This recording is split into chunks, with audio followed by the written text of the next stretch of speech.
Hi, FBC. We're the Hunters. My name's Chris. This is my wife, Sarah. And we attend the Redeemed Community Group. And just like the rest of the church, we're working through knowing God, and we have just something we wanted to share with you guys and encourage you.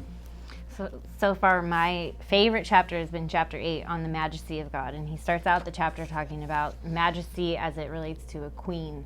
And you think of a queen being so far off and distant, something you can't relate to. And yet he talks about how he's also personal.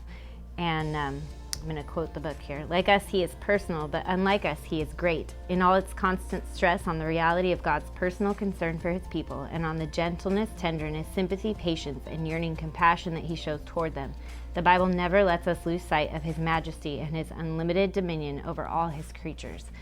I think just trying to reconcile that those two things, the majesty of God and the personal nature of God, all make up who he is, and it just leaves me so much more in awe of him. When also remembering that those tensions aren't always going to be resolved, and that all the things that we've been reading about in knowing God, about his wrath, his justice, his truth, all those attributes all add up to the summation of who God is, but that tension's always going to be there.